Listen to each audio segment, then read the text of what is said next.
Gatas na gatas! Mga ganun tatanungin mo siya. Gatas na gatas! Gasper! Gasper! Fuck you! Alright, mga ka-plastic. And this is me again, Big Sue. Right back at it again with another content. Tatalakayin po natin ang tungkol ngayon kay Norman Mangusin na gatas na mga vlogger. Itong isang dekalibreng content na kahit kailan na sinong vlogger ay kikita sa kanya. Pero ang sabi niya is the good news is mawawala na daw siya sa YouTube, mga ka-plastic. Pero unfortunately, tinignan ko ang kanyang YouTube channel. That was 6 hours ago. Meron na naman siyang bagong live stream, mga ka-plastic. So hindi niya mapigilan ang sarili niyang magsinungaling, mga ka-plastic. So hindi natin malaman kung ano ba talaga ang totoo para kay Norman Mangusin. Bagamat, eto, makikita niyo mga ka-plastic, meron na namang isang namakalat na chismis na kung saan si Casper daw ang nasa likod ng lahat ng ito. Siya daw yung nag-i-spy kay Norman Mangusin. At ito po yun. Katunayan, meron po siyang larawan na kung saan nakikita siyang kinukuhaan niya ng larawan itong si Norman Mangusin na nakatalikod habang nagla-live stream, mga ka-plastic. So, biro nga ng mga ibang netizens ay baka nga si Casper ang spy ni Norman Mangusin at hindi sila po genius. Baka tahimik lang tong si Casper pero lingid sa kaalaman niya ay mas ina-undercover siya na minimake sure na hindi siya tatakas sa kanyang pagkakasala na maraming atraso mga vlogger, mga ka-plastic. Maraming atraso to eh. Diba? Sabi nga sa caption, picture sabay send kay Food Genius Vlog. Diba? Kitang-kita sa larawan, no? Mismong ang revelasyon is yung best friend mo pa ang pinagkakatiwalaan mo na babagsak sa'yo. So meron siyang video na kung saan sinabi niya na hindi na daw siya mag-YouTube. So, sino ang paniniwalaan, mga ka-plastic?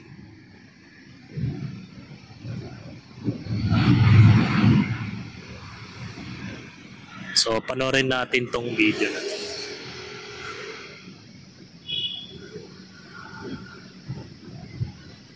Ito po yun.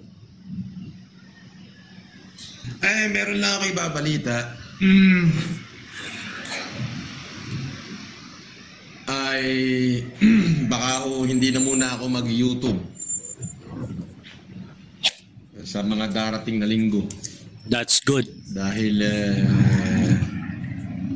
pero hindi niya ginawa. Nakiusap ho yung aking pamilya na baka pwedeng wag na akong mag-YouTube.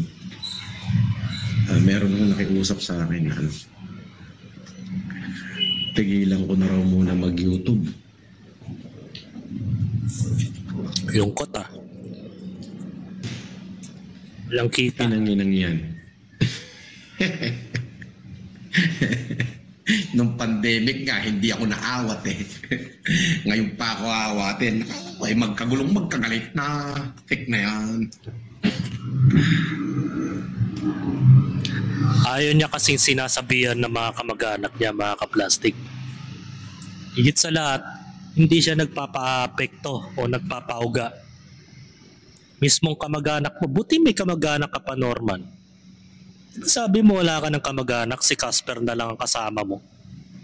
Pero bakit ganun? Parang meron ka palang pamilya. Di ko alam na may pamilya ka pa pala. Mga ka-plastic. So, sabi nga daw ng pamilya ni Norman, ay pinipigilan na daw siya na mag-vlog sa social media. Pero kanina lang, 6 hours ago, that was mag-alas 9 yata ng umaga siya, nag-live stream. Kaya hindi mapipigilan ito, mga ka-plastic. Talagang para sa kanya, hindi siya mabubuhay ng walang YouTube. Kasi wala naman siyang trabaho eh.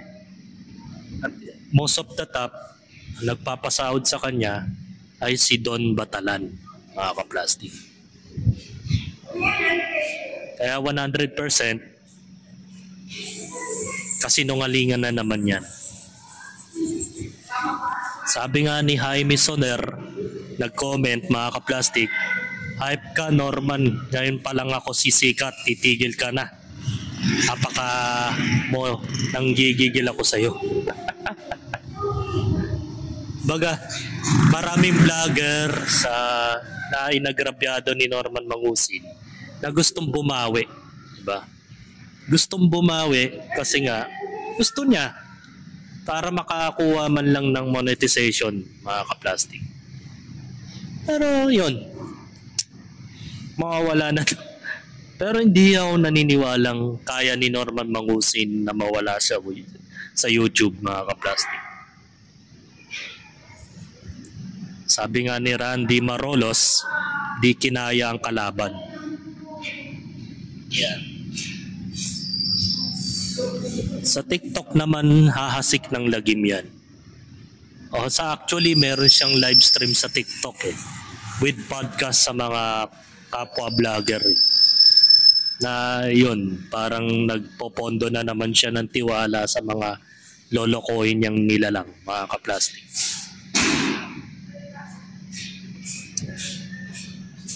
Makukulong na o magtatago na sa bundok. Walang signal doon, wag kami kulaong. Oo nga naman, once na magtago na sa bundok yan, since wanted na siya sa PNP and NBI, ay matikali kung sa bundok siya maniniraan, it depends kung meron po siyang signal. Maliban na lang kung kaibigan niya si Elon Musk, di ba trilyonaryo ka? Pwede mong upahan si Elon Musk, may Tesla yun eh. Yun kasi satellite signal po yung ginagamit ng internet ni Elon Musk. Baga marami nagsasabing netizens na magtatago po ito. Kasi nga po, lumiliit na ang mundo ni Norman Mangusin. Diba? That was a totally fuck up, mga kaplastic. At meron pa siyang padrama sa kanyang YouTube. Ito, panoorin natin. Alam nyo, hindi ko alam kung anong naging galit niyo sa akin. Bakit nyo ako winawalang yan? Di ba? Hindi ko alam kung inggit o may nagbabayad sa inyo. Pero lahat naman yan, pagdudusahan nyo. Ako, yung mga pagkakamali ko, pinagsisihan ko. Nagdusa nga ako sa isang bagay na hindi ko naman ginagawa. Nakulong nga ako sa mga bagay na hindi ko naman ginawa. Pero siguro parte yun para itama yung pamumuhay ko. Parte yun para maging maayos ang takbo ng buhay ko. Diba? Hindi ko alam. Parang ang naglalarawan sa kanya yung sinabi niya recently sa video na yung sakit na PPD na sinasabi niya na parang pinipilit niyang ipinagtatanggol ang kanyang sarili. Napilit din na justify niya na wala siyang kasalanan. Bagamat meron naman talaga. Diba? Kasasabi lang niya dito eh. Ito yun. Saan na ba yun?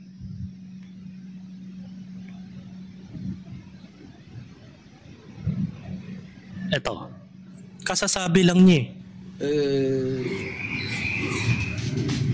Yung mga taong inggit, ano yan eh, may tinatawag yan, meron silang PPD. Alam mo ba diba? Yung PPD? Ano nga ba? Personal Paranoia Disorder.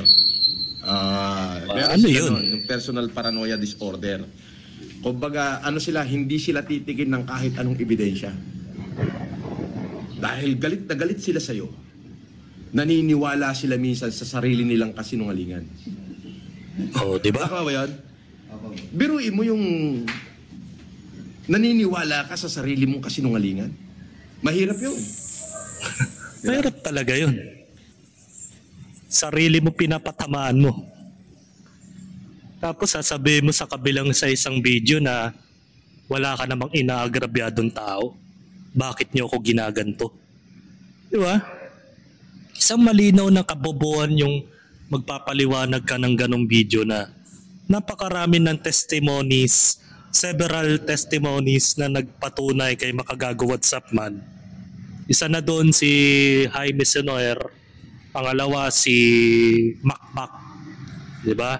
Pangatlo, si The Kings, mga kaplastik. Pang-apat, yung asawa mo, dati mong asawa, nagpatunay din doon. At pang-lima, yung mga kakosa mo. Mga kakosa mong tatlo na nagkwento about sa'yo. Kung anong klaseng tao ka. Kung paano mo sila ginago. Tapos sasabihin mo, may PPD yung mga kaaway mo. Parang pinapatamaan mo yung sarili mo dahil ikaw yung nagja-justified na wala kang inagrabyado pero meron naman talaga. Pag kung ano man yung mga sinasabi mo, nilalarawan mo lang sa mga personalidad mo. Kaya wag ka magsasalita ng tapos kung di ko nga alam kung pinag-aaralan mo yung mga pinagsasasabi mo bago ka mag-vlog sa YouTube channel mo eh. Masabi ka lang sa YouTube eh. Nagpapakatalino ka eh. Pero deep inside, wala ka naman talagang talino eh. Diba? Kahit yung mga netizens, marami nagsabi, halos iisa lang ang kanilang mga kwento about sa'yo. Parehas na parehas yung mga ugali na ginagawa mo sa kanila. Kung paano mo sila tarantaduhin, kung paano mo sila lokohin, at kung paano mo sila pinerahan. Kasama si Don Batalan. Mostly si Don Batalan lahat ang humahawak ng pera na nalilikom ni Norman Mangusin that time nung pandemya. Kaya kung tutusin parang ang nagiging aso tong si Norman Mangusin. Kaya darating ang point na pag nanimbawang nahuli to si Norman, iimbestigahan siya ng NBI at PNP kung meron pa bang mas mastermind sa likod mo. Kasi hindi naman po pwede na kikilos ka lang na ikaw lang mismo may plano. Kagaya ng lang nitong nangyayari ngayon sa pinapakita niya sa vlog niya, that was pandemic times, mga kaplastic. Saan ba yun? Ito yun. Yan. Pinapakita niya dito. Ingay. Ito, ano to? Million views yan. Ito. Pinapakita niya dito na nagbibigay daw siya Lawrence. ng ayuda, mga kaplastik. Yan. Pero hindi niya pinapakita yung tarpaulin kung anong actual na foundation nito. Kung galing ba talaga sa kanya, o di ba? Kung galing ba talaga sa proyekto niya, mga kaplastik. Ayan. Panorin niyo. Hindi na naman nag-withdraw dito, Lord. Tuloy ito ang nakarunan. Tampak. Dito, Lord.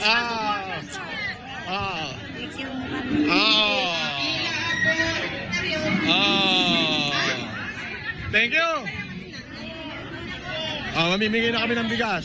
Okay.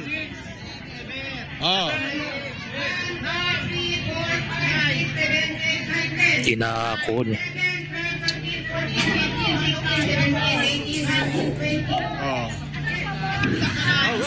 Bigyan mo.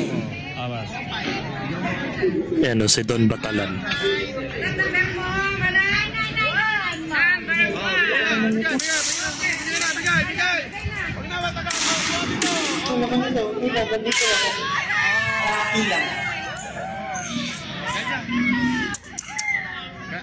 Kala mo totoo sa kanyang galit. Bawat isang pamilya.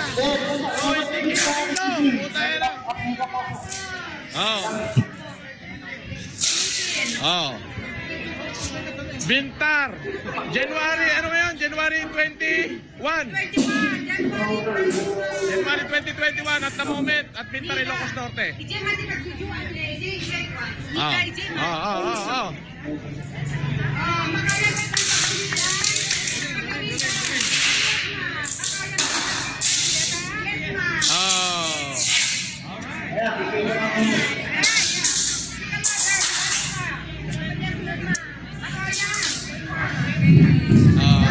Mayabang.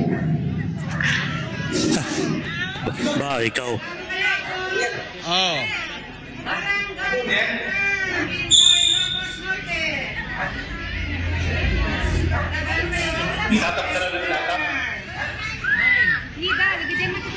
Meron bang ano yan? May stop ba sila? Hindi niya alam na may stop. Palatang hindi sa kanya yung ano.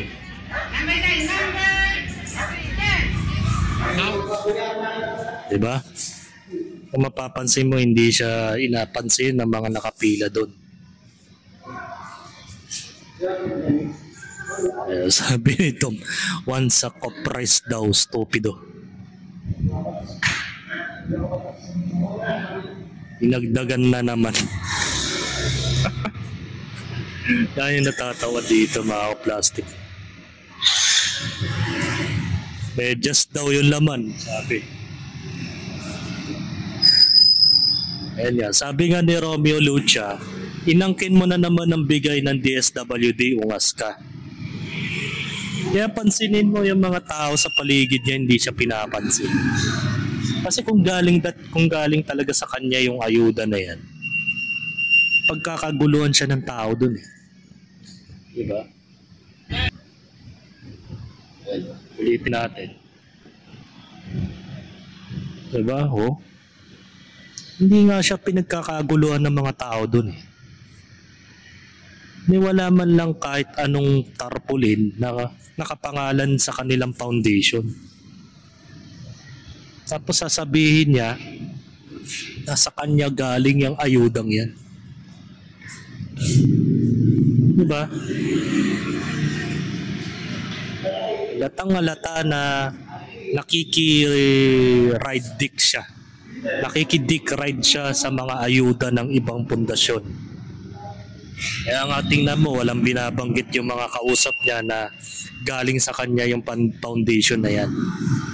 Hindi sinasabi kung sino o sinong kumpanya ang gumagawa para sa mga proyektong yan. Kitang-kita naman eh. Nabudol talaga si Norman. So hanggang dito na lang ang aking opinion. Napakasinungaling talaga ni Norman hanggang ngayon. Ang ginawa na naman niya, nag-vlog pa rin siya ngayon. Hindi niya talaga kayang pigilan ang sarili niya dahil nandun kasi yung buhay niya. Nasa YouTube kasi yung kabuhayan. Bakit siya aalis doon? Diba? Most of the top, walang vlogger na tanga na kumikita ka na sa YouTube tapos iiwanan mo lang. Diba? 100% yun. So hanggang dito na lang ang aking opinion, and this is me again, Big Sue, lagi nagsasabing ang mga plastic ay matagal mabulok dahil ang mga plastic ay toxic. Kaya, what's up mga ka-plastic? And this is Gambit commentary video ng Video Live Stream. Signing out. Alright. Mga ka-plastic, kung nagustuhan nyo ang aking video, isubscribe nyo lang ang aking channel. At the same time, i-hit nyo rin ang notification bell at yung all para ma-notify kayo sa aking susunod ko pang video sa aking YouTube channel. Maraming salamat po mga ka-plastic.